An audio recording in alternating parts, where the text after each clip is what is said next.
Pessoal, vamos agora à parte das operações, tá? Essa, sem dúvida nenhuma, a parte mais legal do NumPy, tá? Criar array de várias maneiras é legal, dar reshape no array é legal, tá? Mas nada se compara às operações que a gente pode fazer no NumPy, tá?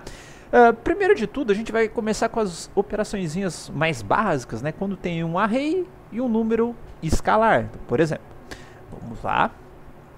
Eu vou criar um array aqui, qualquer, então, array, deixa eu ver qual foi o último array que eu criei, array 10, então vamos para o array 11, vai ser igual ao np.random.randint, eu vou gerar números até 100, pode ser, size igual a 20, vamos gerar com 20. Desculpa, esqueci de reiniciar o meu... que meu notebook morreu. Temos aqui então a ARR11. Certo? E aí, se eu quiser simplesmente fazer ARR11 mais 1, por exemplo, quero fazer uma operação entre um array e um escalar, né? A operação entre um array e um escalar, ele vai pegar esse escalar e adicionar em todas as posições do array. Então, ao invés de eu fazer um for para isso, né, eu simplesmente faço a operação de soma do array mais um escalar. Então, agora nós temos como resultado, ele pegou esse 1 e somou em todas as posições. Então, nós temos aqui 89, antes era 6, virou 7, aqui era 32, virou 33, aqui era 7, virou 8, aqui é 52, virou 53 e assim por diante, tá? Só para provar um pouco a velocidade no NumPy, tá? E percebam o seguinte, a hora que ele fez essa operação, ele retornou um novo array, tá? Então, o novo array foi criado para armazenar esses valores, não foi no array antigo, tá? Só para demonstrar um pouquinho a potência de processamento do NumPy, vou fazer o seguinte teste aqui com vocês, ó. A ARR12 vai ser igual, eu vou criar esse carinha aqui, só que eu vou colocar 100 mil, 10 mil, 100 mil, 1 milhão, 10 milhões, 100 milhões, 1 bilhão. Opa. 1 bilhãozinho de inteiro, certo? Vamos criar aqui. Ver se eu não vou estourar a memória, obviamente.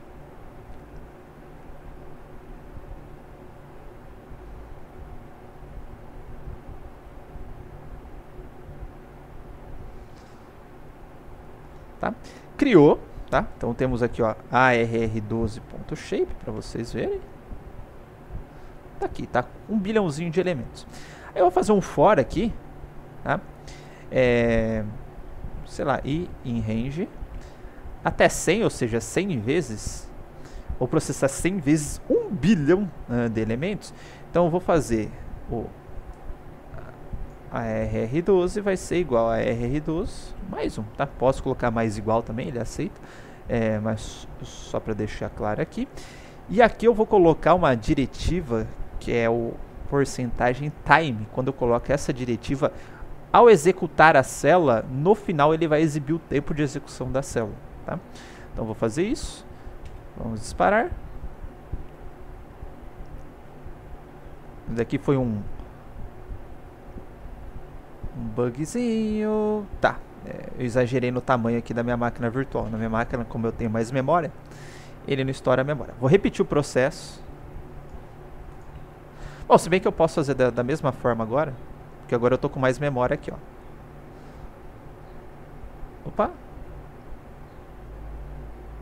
Era para ele ter me dado mais memória, mas enfim, não deu. Vou collab. Então vou reduzir aqui só para... Aqui eu tenho 1000, 10 mil. Vou tirar um zerinho aqui, é isso? Então aqui... Não, pera aí. 1 mil, 10 mil, 100 mil, 1 milhão, 10 milhões. Vou colocar 100 milhões então, tá?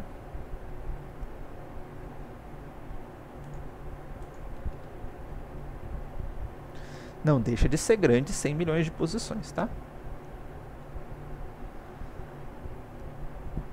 Ele tá dando algum bugzinho aqui no collab, que ele continua executando, menos já tendo executado, tá? Não sei o que está rolando com o Colab aqui, tá, gente?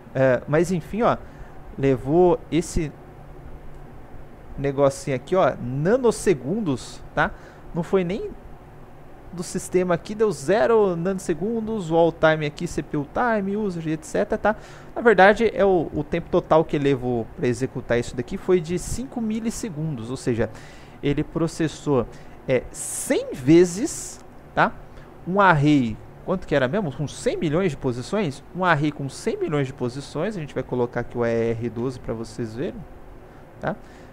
Tá aqui o resultado da ER12, eu esqueci de colocar ele anteriormente, né?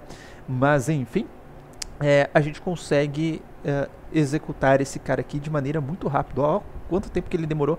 Então 100 vezes 100 milhões de operações, ele levou alguns milissegundos, tá? Fora que você tem que ir indexando, ele está criando novos arrays para colocar os novos valores, etc. E foi de fato muito rápido. Deixa eu só ver se em algum lugar da minha máquina, deixa eu procurar aqui com porcentagem time, hora que eu uso para fazer os slides. Ó, eu tenho aqui eu consegui fazer com 1 bilhão, tá?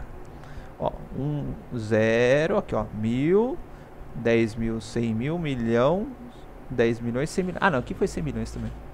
Esse, tá? Enfim, a minha máquina é um pouquinho mais lardinha que a máquina do Google aqui, ó, levou 100 milhões, 15 milissegundos até que numa máquina um pouquinho mais lardinho para se fazer, tudo bem? Lembrando que estourou a memória, inclusive, né, por causa do RANDINT. Vou colocar aqui, ó, ARR12.dtype, né? Lembrando que ele criou com padrão o int64, né? Se eu colocar int8, eu consigo colocar mais coisas aqui dentro, né? Então vamos tentar. dtype igual np int8, né? O int, na verdade, né? Um signed int8. Criou até um pouquinho mais rápido, né? Só que agora eu vou tentar fazer com 1 bilhão.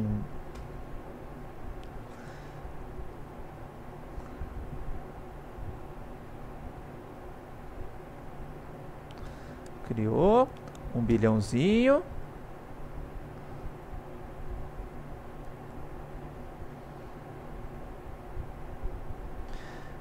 Realmente eu não sei o que acontece que a célula está executando.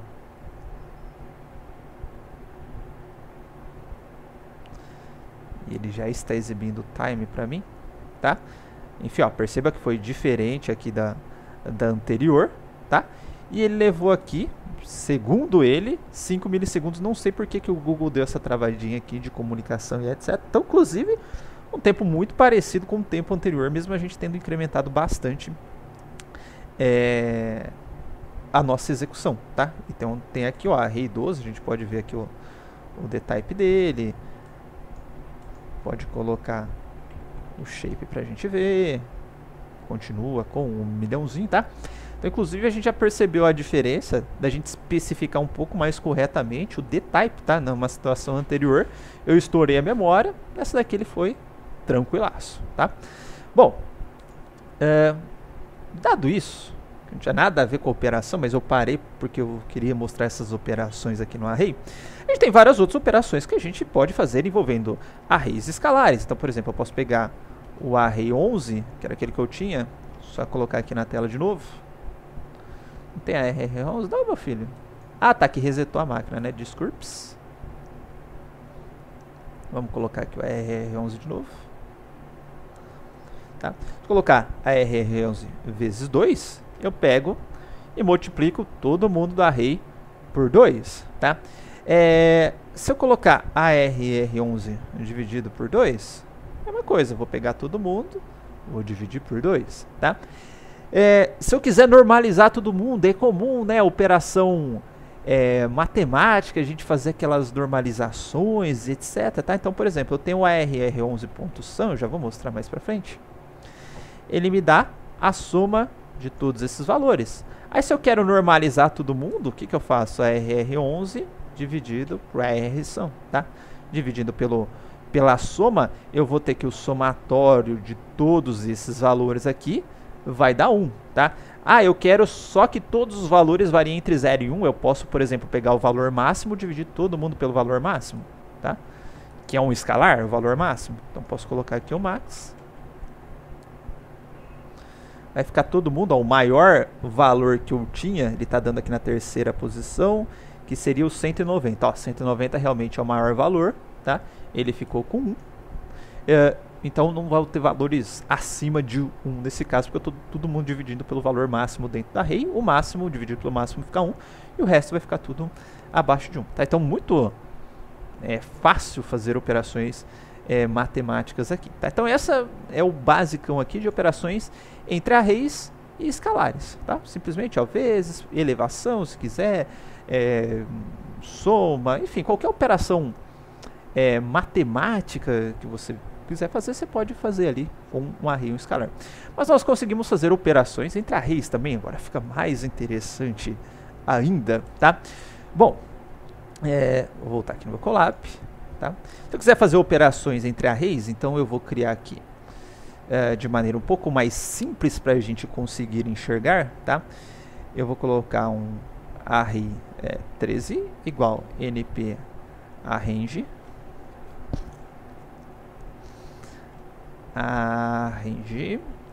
vou colocar com 0 a 4 mais 1, que ele gera de 1 a 5, né? Então a R13, ó, já aproveitando o ganchinho do escalar, a gente tem um array que vai de 1 a 5, porque ele gerou de 0 a 4, somei mais 1, ficou de 1 a 5, tá? Da mesma forma, eu vou pegar esse cara aqui e vou somar um mais 6, só que eu vou jogar aqui pro ARR14, mais 6, desculpa. Então temos aqui, ó, ARR14, tá? De 6 a 10. Então de 1 a 5, de 6 a 10, tá? Eu posso fazer, ó, ARR13 mais ARR14. Vamos ver qual que é o resultado disso, ó. 7, 9, 11, 13, 15. O que é o 7, ó? Veio da posição 0 somado com a posição 0 do outro array. O 9, posição 1 do segundo array mais a posição 1 do primeiro array. O 11, posição 2 do segundo array, ou do primeiro array, tanto faz na ordem. E a posição 2 do primeiro array, e assim por diante. Ou seja, ele foi pegando posição por posição e foi somando. Tá? Se você fizer a subtração, né, a mesma coisa, ó, ARR14 menos ARR13, só para dar valores positivos. Tá? 5, 5, 5, 5, 5, tá? 6 menos 1 dá 5, 7 menos 2 dá 5, 8 menos 3 dá 5, 9 menos 4 dá 5 e 10 menos 5 dá 5. Tudo bem? Se você fizer a multiplicação, a mesma coisa. Então, AR13 vezes ARR14. Tá? Então, temos aqui, pegar os arrays originais, 6 vezes 1 dá 6. 7 vezes 2 dá 14, tá? 8 vezes 3 dá 24, e assim por diante, tá? Então a gente consegue fazer rapidamente operações aí envolvendo array, tá? Cuidados que nós devemos tomar aqui, tá? Bom, voltando, dando um passinho um pouco anterior, tá? Na hora que a gente estava trabalhando aqui com escalares, eu vou colocar aqui, porque a gente pode gerar um array, por exemplo, né? np array, vou chamar de 15 igual np.array. Eu posso passar um array de arrays, né? 1, 2, 3, 4, 5, 6. ARR15. Tá? Temos o nosso arrayzinho aqui. Eu posso colocar ARR15 mais 1. Tá? Ou seja, quando eu tenho uma matriz, por exemplo, array dimensional, continua a mesma pegada. Tá? Perceba o seguinte, tá? Se você tiver situações parecidas aqui, então eu vou fazer o seguinte. Eu vou gerar um ARR16. Vai ser igual ao np.arrange. Eu vou colocar 6 elementos. Então, vou colocar 6 aqui. Mais 1. Tá? Só para vocês verem aqui, a RR16 vai ser igual a isso daqui. E eu vou dar um reshape nele. Vai ficar uma matriz 2 por 3. Tá? Então, a R16 igual a 16.reshape 2 por 3 ARR16. Temos aqui uma matriz 2 por 3. Eu vou criar um outro de maneira muito parecida. Eu vou colocar só com 2. Tá, vou colocar assim, ó, AR16. Eu não ensinei o fio, então eu vou fazer só com zeros por enquanto. Zeros, uma 3 por 2 mais 2, vai ser o AR17 na verdade.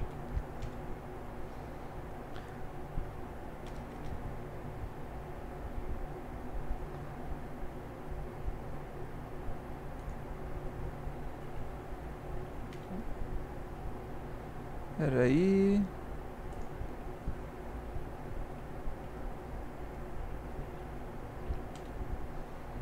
Tá, esqueci do parênteses, mais 2. AR17. Tá, temos aqui um arrayzinho só com 2, né? Na verdade, podia até ter colocado o dtype dele aqui, vírgula, dtype igual np.int8.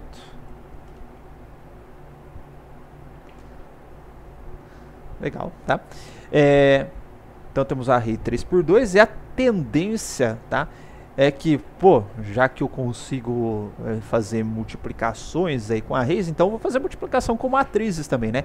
E aí você vai querer fazer array 16 vezes ARR 17, né? Multiplicação de matriz. Lembra? A gente vai pegando, se eu tenho uma matriz 2 por 3 e uma 3 por 2, ou seja, o segundo índice da primeira e o primeiro índice da segunda tem que ser iguais, eu vou gerar uma matriz 2 por 2, ou seja, uma matriz com o primeiro índice da primeira e o último índice da segunda. E aí ele vai percorrendo as linhas da primeira, multiplicando pelas colunas da primeira para gerar o primeiro elemento, linha da primeira pela segunda coluna para gerar o segundo elemento, primeiro elemento da primeira linha e segunda coluna na matriz resultante, assim por diante. Quem não lembra, procura aí a parte de multiplicação de matriz, né?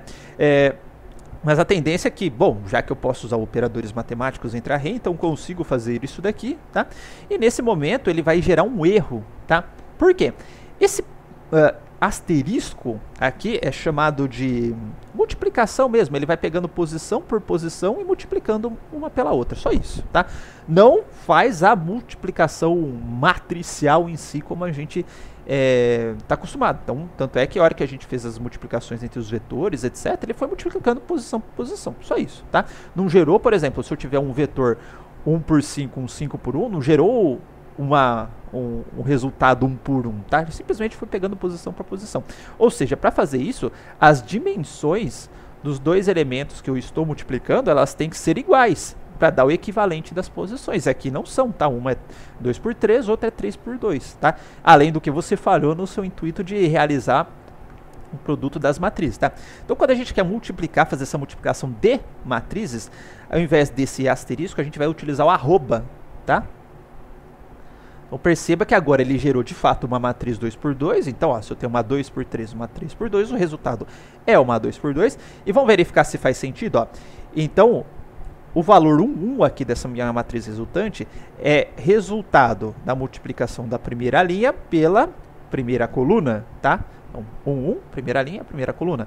Então, 1 vezes 2, 2, 2 vezes 2 é 4, acumulado dá 6, 3 vezes 2 dá 6, tá? Com a outra acumulada do 6, deu 12, tá? Agora vamos pegar esse cara aqui, ó, 1, 2, tá? Então, primeira linha, segunda coluna, também deu 12, que são os mesmos valores, tá? E na de baixo, mesma coisa, ó. Segunda linha, primeira coluna, 4 vezes 2, 8, 5 vezes 2 dá 10, então isso dá 18, 18 com 12 dá 30, tudo bem? Então aqui de fato ele realizou a multiplicação de matriz, tá? Uma outra forma que a gente pode fazer essa multiplicação de matrizes, colocar o ponto dot, é uma função mesmo, ele também vai fazer a multiplicação de matriz pra gente. Então, ó, olha que facilidade pra gente fazer a multiplicação de matriz, tá? Bom, então temos aqui operações entre arrays, tá? Inclusive, ó, tem funções legalzinhas, né?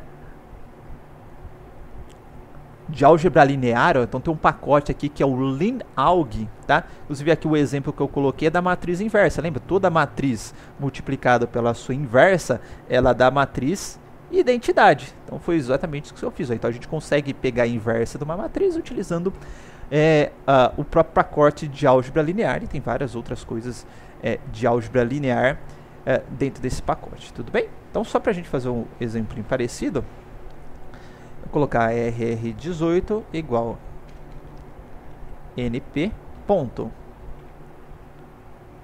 Se o Google vai colocar, tá? Linalg ponto, tá? Perceba que tem várias coisinhas interessantes aqui, tá? Potência de matriz, rank, a norma da matriz, tá?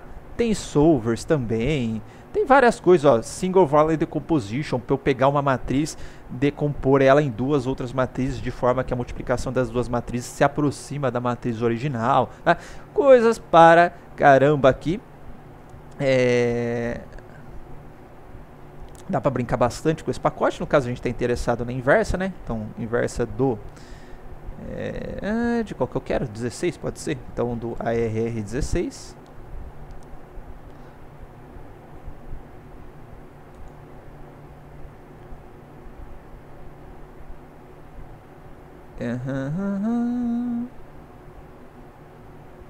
Ué, não era Linalg Curve. Será que aquela matriz que eu criei ela é invertível? Last two dimension must be square. Ah, opa. Ah, tá. Acho que eu tenho uma 2 por 3. Deixa eu pegar o resultado dessa daqui, ó. Result. ARR result. As duas últimas dimensões têm que ser quadradas. Matriz singular. Ai, meu Deus do céu. Deixa eu pegar qual que eu tô aqui. 2 por 1, 1 por 2, vai. Array 18. NP, que eu já tinha feito. Array 2 por 1. 1 por 2. Opa.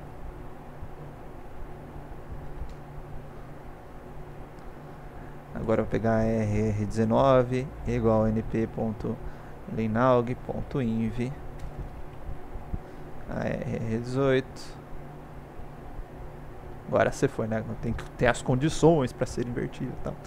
E aí se eu pegar o ARR18 arroba ARR19 ou dot ARR19, tá? O resultado disso vai ser a matriz identidade, tá? Toda matriz multiplicada pela sua inversa da matriz identidade, beleza? Bom, o que mais de interessante que nós temos aqui, tá? A gente já tinha feito algo muito parecido, mas eu posso fazer comparações, tá? Tanto entre arrays quanto entre arrays escalares. Então vou pegar um dos primeiros arrayzinhos que eu gerei aqui, pode ser o ARR14, vamos colocar aqui, ó, ARR14.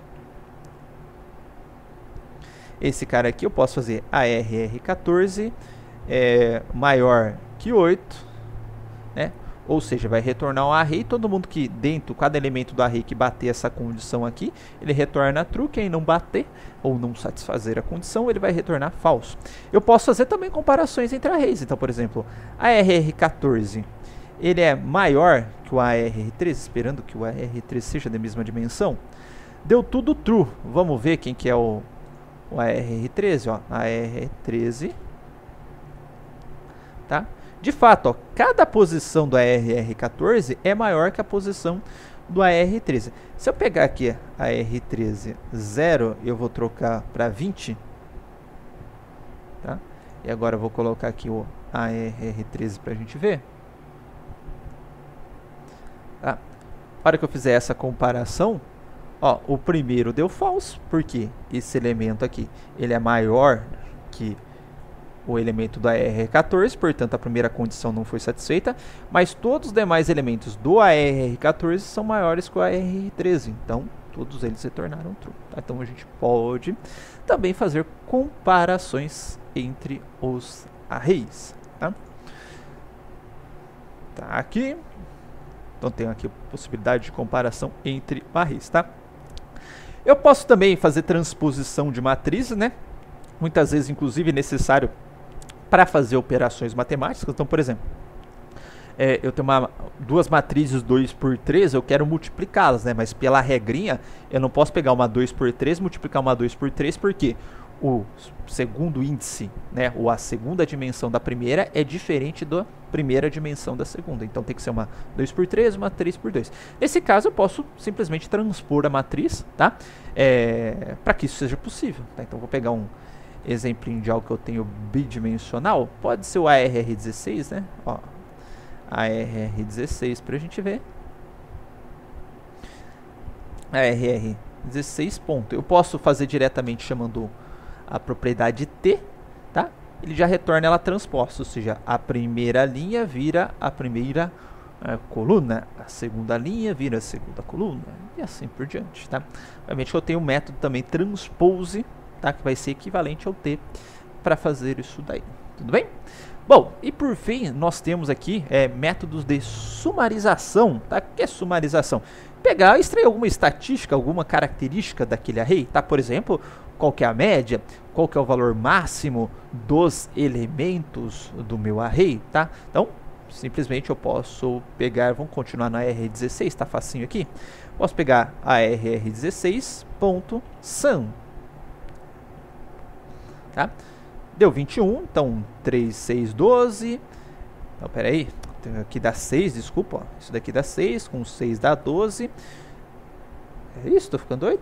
Tá certo, 17 e 21. Tá? Então soma aqui dá 21. Quero tirar a média, R16.min.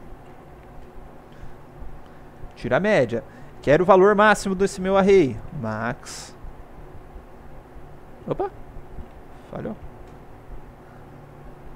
AR16 max, 16 min. Se quiser o desvio padrão, tem desvio padrão. Enfim, tem uma série de estatísticas aí que a gente pode extrair do nosso array, tá? Só que eu posso fazer essas mesmas estatísticas não só aplicadas ao array inteiro, mas eu posso fazer individual, por linha ou por coluna do meu array, tá? Então, para isso, ó, a hora que eu estou especificando a média, tá? Eu posso especificar qual que é o eixo que eu quero, tá? Então, a hora que eu passo axis, tá? Ele vai entender que eu quero por um determinado eixo, pelo eixo 0, ou pelo axis 1, pelo eixo 1, ele vai entender que é o eixo 1. Bom, vamos fazer na prática para a gente entender o que é o eixo 0 e o que é o eixo 1. Eu acho que eu já fiz isso anteriormente, mas se não fez, vamos lá, ó. AR16. Vou colocar o sum, que é mais fácil, tá? Colocar assim, ó, axis igual a AR16, né? Desculpa. Axis igual a 0. Axis. Tá? Ele retornou um array com 3 posições. Mas vamos recobrar aqui que é o array 16. Ó. O array 16 ele tem 2 linhas e 3 colunas. Tá? Então o axis 0 ele sempre vai se referir ao eixo vertical. Por que o eixo vertical, né? Lembra que sempre o primeiro índice, que é a hora que a gente está especificando no array, por exemplo, é o índice do eixo vertical, caso eu tenha 2 posições, né? Primeiro a gente especifica do eixo vertical e depois a da linha, né? Então, desculpa, a primeira linha que está nesse eixo aqui está variando nesse eixo, e depois a coluna que está variando nesse eixo. Então, axis 0 sempre vai se referir a esse eixo. Se vai se referir a esse eixo, ele vai pegar cada coluna, ou seja, do axis 0, e vai extrair a soma de cada coluna. Então ele está falando aqui o seguinte, ó, deixa eu repetir aqui para ficar mais fácil. Ó, ele fez a soma dessa coluna que deu 5, ó. 2 com 5 deu 7, 3 com 6 deu 9, tá? Se eu especificar pelo eixo 1, ou seja, agora eu estou fazendo nesse sentido, tá? Ele vai pegar então, fazer a soma por linha, tá? Então, R16 aqui deu 6, ó. Esse daqui é 6. E aqui dá 11 com 4, deu 15. Ele pegou aqui por 15. Tá, ok? Então, a gente consegue também extrair essas estatísticas por linha. Aí, se você quiser falar, pô, eu quero normalizar os dados por linha, pô, ficou fácil pra caramba agora, né? A gente tem as operações matemáticas de divisão, a gente tem as operações matemáticas de multiplicação, enfim, tá? E eu consigo extrair essas estatísticas por linha. É só fazer a operação de pegar a linha e dividir pelo somatório da linha, dividir pelo máximo, enfim, como você quiser fazer, tá ok? Bom, então é isso, pessoal. É bem simplesinho e bem fácil, né, de lidar com operações matemáticas, e é rápido, a gente viu, né, dentro do NumPy, beleza? Bom, agora só nos resta mais algumas curiosidades e utilitários para a gente passar toda essa parte básica do NumPy, tá? Então até o próximo vídeo.